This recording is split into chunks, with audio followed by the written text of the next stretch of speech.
Stalin in Russia, Hitler in Germany, Mao in China. Brutal dictators who deployed an army of propagandists to subjugate their people. This is the modern totalitarian expression of national genius. 1984, the masterpiece by author George Orwell, teaches the West how propaganda poses a threat to freedom. But have these lessons been forgotten? The propaganda methods described in Orwell's 1984, newspeak, is flourishing in America today.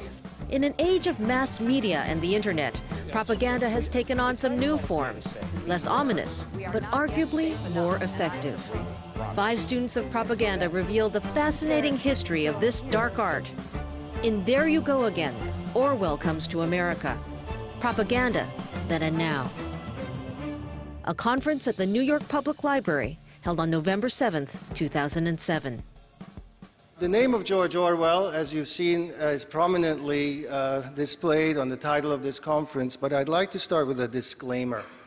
This is not a symposium about George Orwell. If you'd like to study George Orwell and read about him, read his books, I recommend that you go down the hall. There are plenty of books about him. We are here because we are inspired by George Orwell and his concerns about language and the conduct of public affairs. We're here to talk about connections between words and truth, between rhetoric and reality, between propaganda and politics. And while we will look at the past quite a bit, especially in the next panel, we are mainly here because we're concerned about the present and about the future. Another disclaimer: when people think Orwell, and our psychologists today could explain this, they almost immediately think 1984. That dystopian novel is indelibly fused in people's minds with George Orwell's name. Big Brother, totalitarianism, evil empires.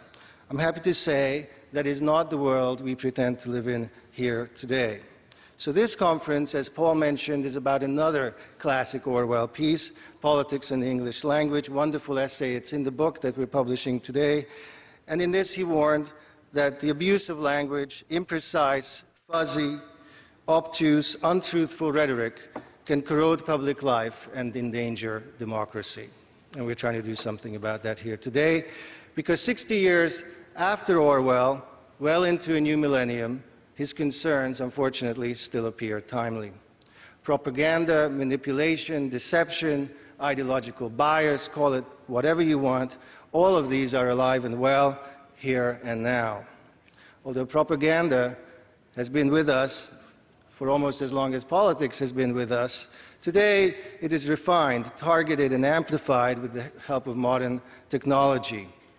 Political experts are using new science about language, audience dynamics, about how the mind works, things we didn't know when Orwell was around, and they incorporate these into their framing of political messages. Lastly, perhaps somewhat ironically, propaganda appears to be thriving in an otherwise open society, a society that is saturated with freely flowing information and dominated by powerful media. So these will be among our themes in today's conference. It's worth noting that we gather on a somewhat symbolic date for 2 reasons. Unless you've been living on Mars or another planet, you know that we are exactly a year away from the end of what has been and what will continue to be a very, very long presidential election campaign.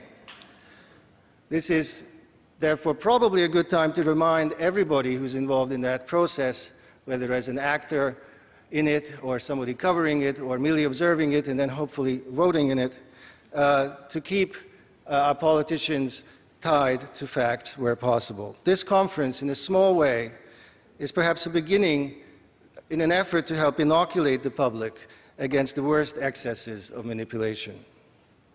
I should note it also happens to be the 90th anniversary of the Soviet Revolution, the October Revolution, which actually happened in November, and perhaps that is also a good reminder that once propaganda becomes a habit, it is very, very, very hard to shake. The original impetus for this conference came from a group of journalism schools. This is, in fact, one of a series of efforts in which we are trying to inject truthfulness and realism into the conduct of our public affairs. The deans of 3 of these schools have been very closely involved in the planning of this day. They will be up here on the podium moderating the panels. I want to thank them in advance for all of their efforts and for any future efforts that they may have in their work training the journalists of tomorrow to cover what we may perhaps from this day forward call the Orwell beat. Linked to the conference, and I'm very proud to announce this, is also the publication today of a collection of essays titled What Orwell Didn't Know, Propaganda and the New Face of American Politics. It is being published by Public Affairs Press and was produced in record time by 19 authors, of whom I'm extremely proud. It's a wonderful anthology, and it will add further voices and dimensions to all the topics that we're discussing today. I encourage you to buy it and read it, of course. With that, I would like to now hand it over to my good friend Orville Schell, who recently started a think tank at the Asia Society called the Center on U.S.-China Relations, a topic on which he's one of America's leading experts. He's author of more than a dozen books on China and other topics, and he was until last summer the Dean of the Graduate School of Journalism at UC Berkeley. I now invite his panel to come up to the stage. And with that, I give you Orville Schell. Thank you very much.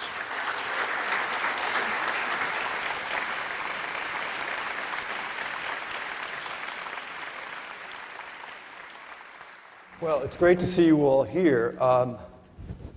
Orwell made this remark. He said, by comparison with those existing today, all tyrannies of the past were half-hearted and inefficient. That was said, of course, back in the late 40s. I think he was wrong about that.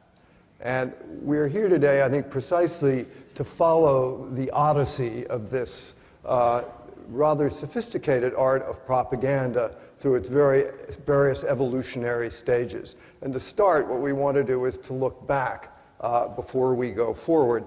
Now, I think that as we go through sort of the Christian phase, Nazis, communists, we have Russia, Poland, and China represented here. It's important to remember that the new part of this whole undertaking of propaganda really did enter through what we know as public relations. I want to just read 2 short things before we start the panel. Edward Bernays, really the father of public relations, said this: if we understand mechanisms and motives of the group, if that is possible, we can control and regiment the masses according to our will without their knowing it. It's a fairly naked admission of the way in which propaganda entered the marketplace. His partner, Paul Mazur, said this: we must shape a new reality. Man's desires must overshadow their needs. And indeed, I think in commercial society, we see a whole incarnation of propaganda in a very different guise. We deal with people's inadequacies, their fears, their desires, their guilts. All of this now is factored into a relatively simple equation that Orwell confronted in his time. So one note, just so you know that the word propaganda, it came out of the papacy in 1622 when Pope Gregory XV summoned a council, the Congratio de Propaganda Fide, Congregation for Propagating the Faith.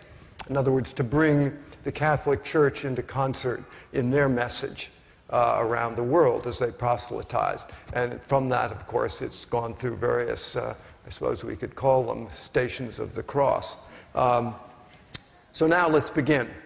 And to start, we're going to have Jack Miles speak. He's a distinguished professor at the University of California, Irvine, a former MacArthur Fellow, Pulitzer Prize winner, and has written most recently a book called God, a Biography. And so watch your screens to start. We're going to have a few little graphic images for you before Jack speaks.